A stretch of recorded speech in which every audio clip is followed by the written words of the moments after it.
2-3 நாளாவே இங்கே நல்ல மழை. காலையிலையும் லைட்டாக தூறிக்கிட்டு தான் இருந்துச்சு.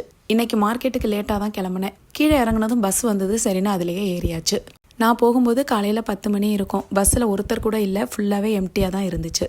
எங்கள் வீட்டுக்கும் கீழேயே பஸ் ஸ்டாப் இருக்குது. 5 நிமிஷத்துக்கு ஒரு பஸ் வந்துக்கிட்டே இருக்கும்.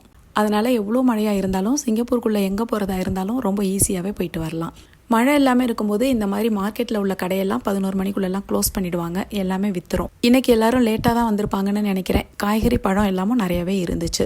போன வாரம் இந்த பெருசிமன் பழத்தோட விலை 1.50 காசு, இந்த வாரம் 30 காசு தான் போட்டிருந்தாங்க. கொஞ்சம் காய்கறி, பழம், அப்புறம் மீன், சிக்கன் எல்லாம் வாங்கிட்டு வீட்டுக்கு வந்துட்டேன். எங்கள் ஏரியா மார்க்கெட்டில் பலாப்பழம் எப்போவுமே கிடைக்கும். அதோட நல்ல ஸ்வீட்டாகவும் இருக்கும்.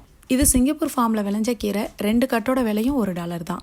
இந்த பழம் இப்போ சீசனாக என்னன்னு தெரியல, ரொம்ப கம்மியான விலையில கிடைக்கிது.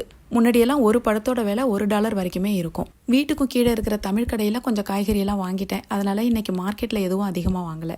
இந்த பால், கேரட், அப்புறம் கொஞ்சம் முட்டை எல்லாமும் அங்கே இருக்கிற பிரைமில் வாங்கினது. இந்த வஞ்சிர மீனில் ஒரு துண்டும் சிக்கனும் வெட் மார்க்கெட்டில் வாங்கினது.